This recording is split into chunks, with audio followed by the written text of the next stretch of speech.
Hi guys, नमस्कार दोस्तों। आज फिर हम आए हैं जीविका संस्कृत क्लासेज यूट्यूब चैनल के माध्यम से आपके सामने।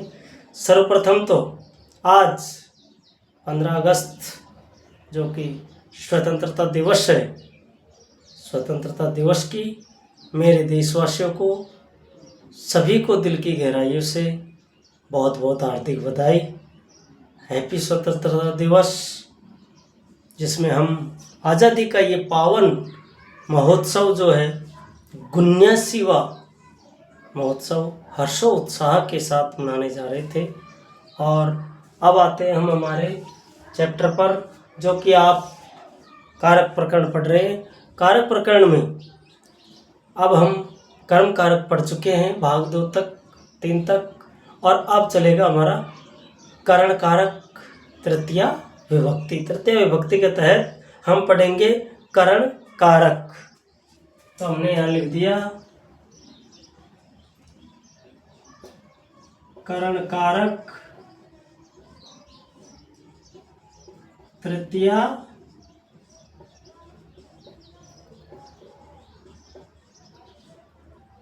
विभक्ति। तृतीय विभक्ति करण कारक।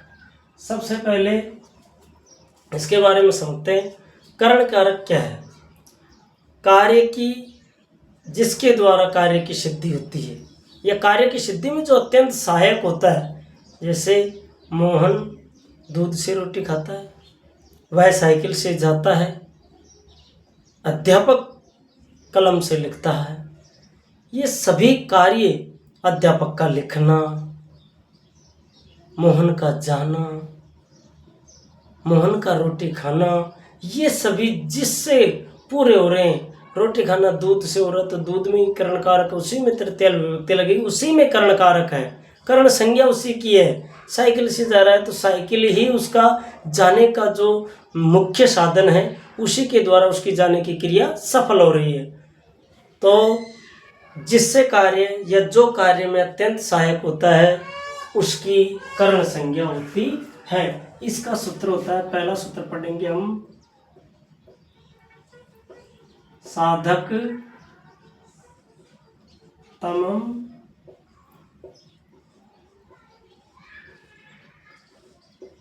करणम। साधक तमम करणम, साधक तमम करणम। अब साधक तमम में हम जानेंगे कि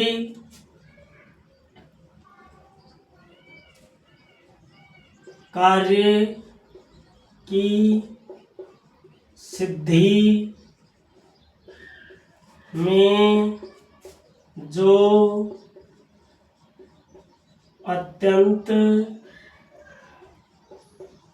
सहायक होता है, कार्य की सिद्धि में जो अत्यंत सहायक होता है,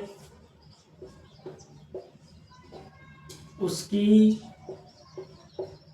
करण संज्ञा होती है। कार्य की सिद्धि में जो अत्यंत सहायक होता है, उसी की करण संज्ञा होती है। अब तृतीय विभक्ति कौन सा सूत्र करता है? दूसरे नंबर पर हम लगाते हैं कर्तृ करणयोश तृतीया। कर्तृ करणयोश तृतीया सूत्र से करण कारक में तृतीया विभक्ति लगती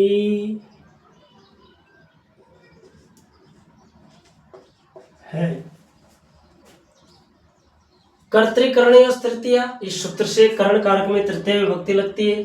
साधक तमम करणम जो है, वो सूत्र केवल करण संज्ञा करता है। करण संज्ञा कौन सा सूत्र करता है? साधक तमम करणम।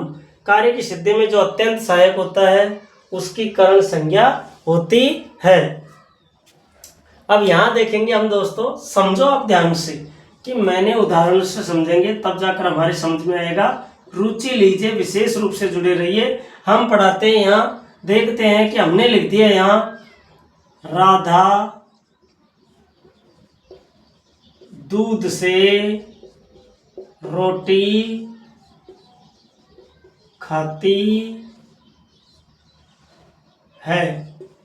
अब राधा करता है इस वाक्य की, खाती है इसकी क्रिया है, रोटी इसका कर्म है, लेकिन खाने का जो रोटी है उसको किसके द्वारा खाया जा रहा है? दूध के द्वारा। तो दूध यहाँ करण है, दूध यहाँ क्या है? करण की संज्ञा होगी इसमें।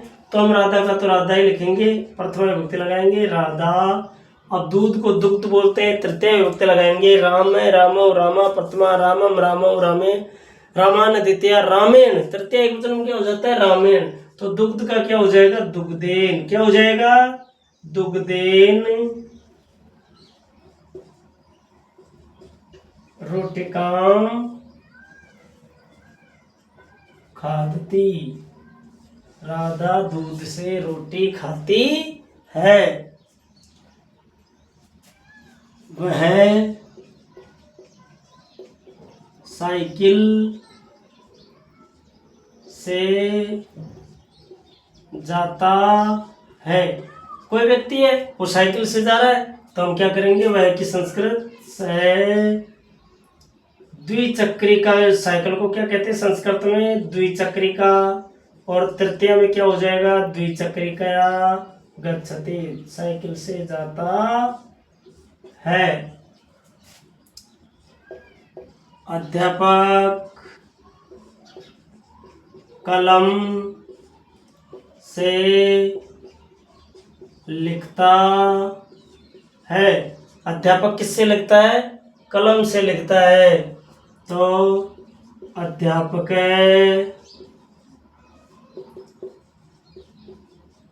कलमेण लिखती, अध्यापक कलम से लिखता है। तो तृतीय विभक्ति है यहाँ कलमेण में, यहाँ द्विचक्रिका में तृतीय है, दुग्धेन में भी तृतीय विभक्ति है। इसका अगला सूत्र हम पढ़ेंगे।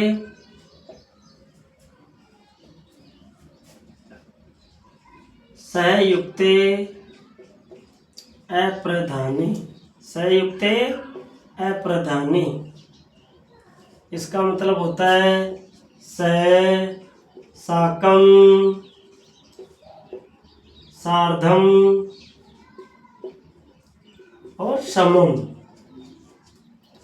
ये चार है। सह साकम सार्धम समम, सह साकम सार्धम समम, इन चारों का अर्थ एक ही होता है साथ में। सह साकम सार्धम समम के योग में जिसके साथ जाता है, जिसके साथ जाता है उसी में तृतीया विभक्ति लगती है, उसी में तृतीय विभक्ति लगती है। सह साकम सार्धम समम, ये चार शब्द है, चारों शब्दों का एक ही अर्थ होता है साथ में। और जिसके साथ में, चाहे मोहन के साथ जा रहा है, राम के साथ जा रहा है, छात्रा के साथ जा रहा है, अध्यापक के साथ जा रहा है, जिसके साथ जाए उसी में कौन सी लगती है? तृतीय विभक्ति। तो हम यहाँ उदाहरण से समझेंगे। उदाहरण,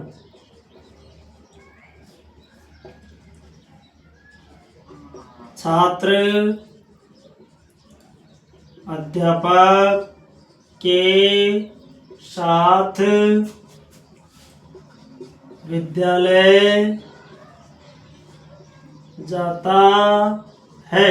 छात्र किसके साथ जा रहा है? यहाँ देखिए जाने वाला कर्ता कौन है? छात्र। किसके साथ जा रहा है? अध्यापक के साथ। कहाँ जा रहा है? विद्यालय जा रहा है। और क्रिया क्या है? जाता है। तो हम सबसे पहले लेंगे छात्र है, छात्र है, अध्यापक का तृतीय वचन हो जाएगा अध्यापकेन, अध्यापकेन।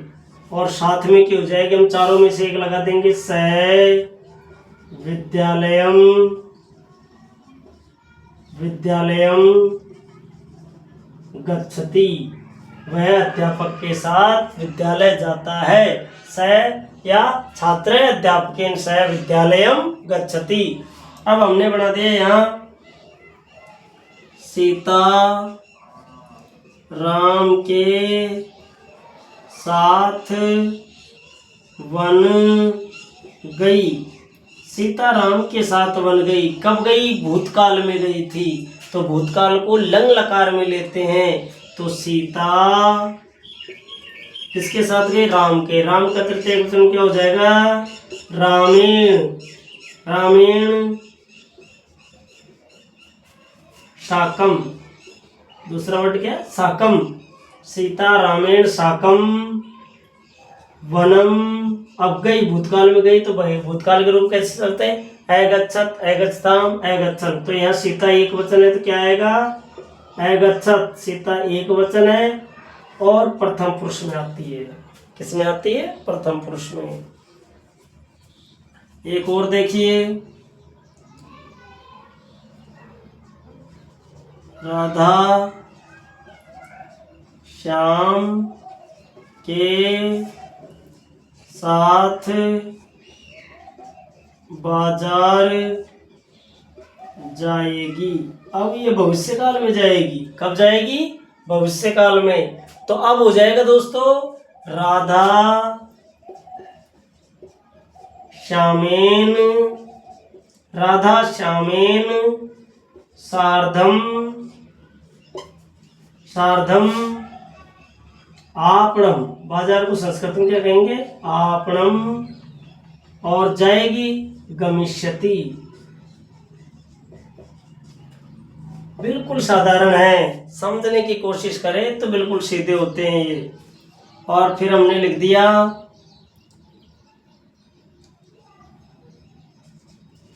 वह गीता के साथ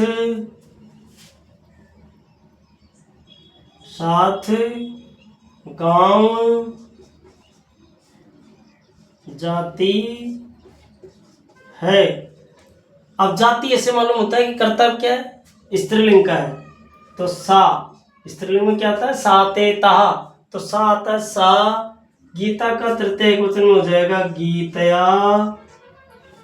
और समम, सातवें का क्या कर देंगे हम? समम ग्रामम गच्छति। तो इस प्रकार से दोस्तों हमारा ये हो गया सह साकम सार्धम समम।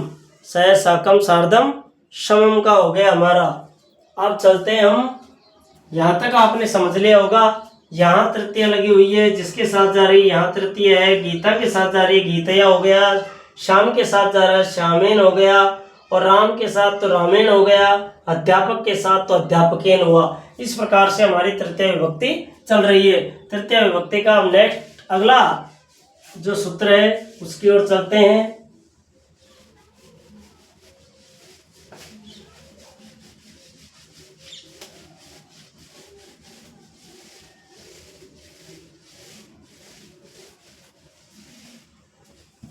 अब आते हैं हम, चौथा सूत्र है येनांग विकार। चौथा सूत्र क्या है हमारा? येनांग विकार। शरीर के किसी अंग में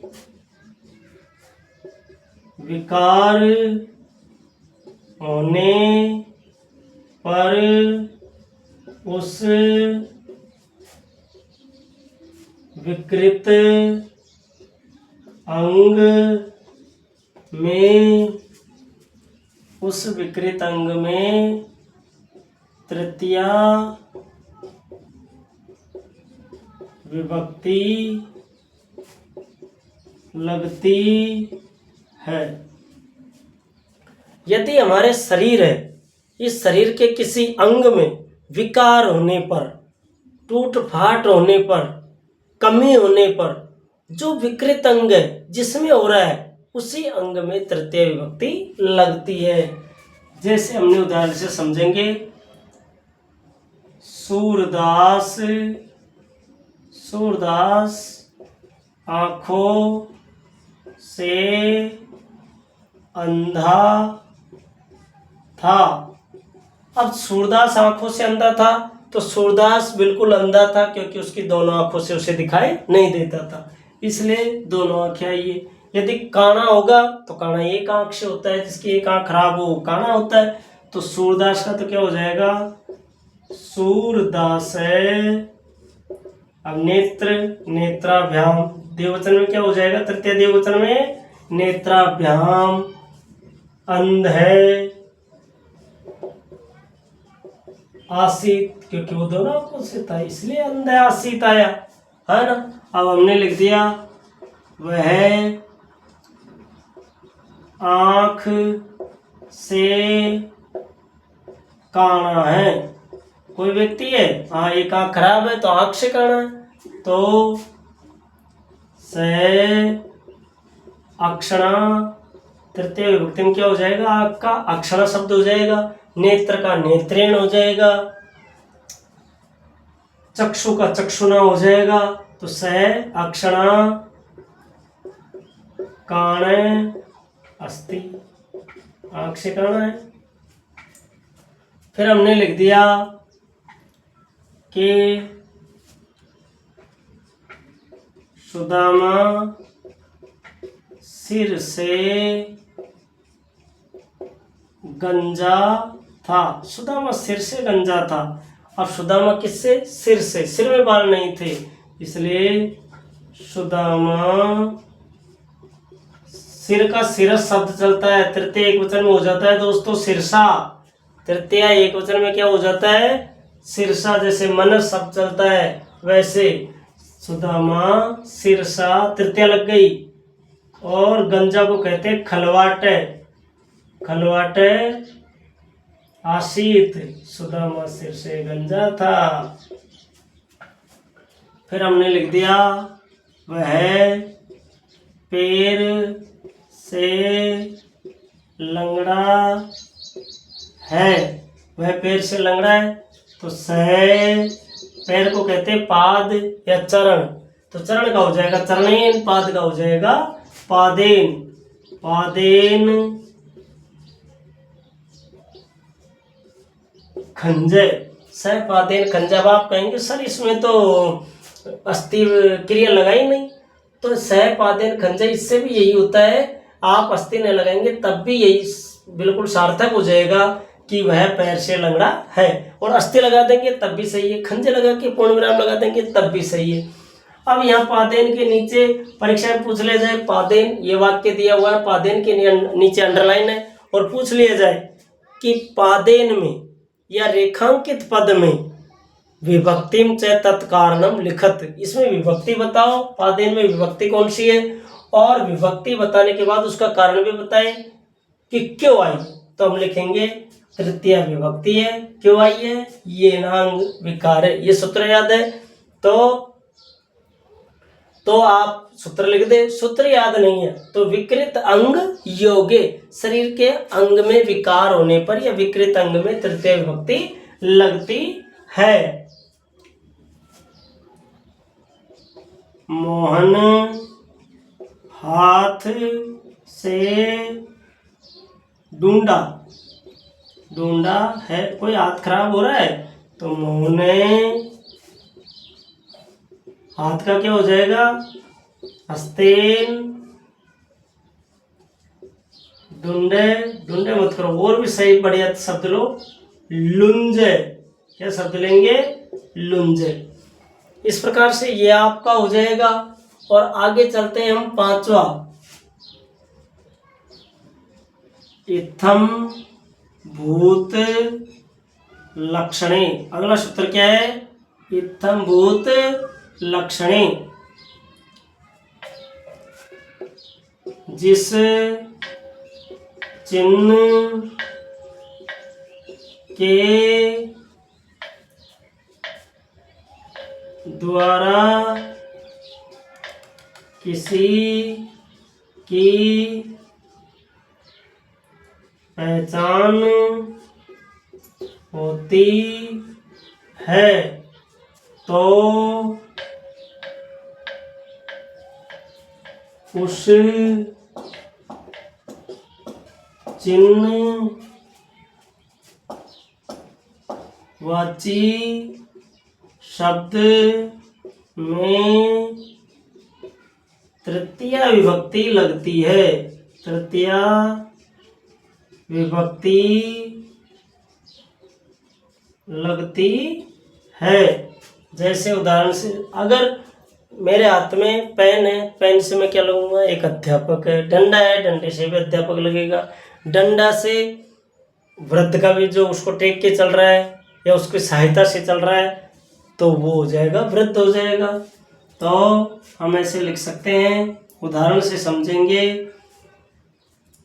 कि वह जटाओं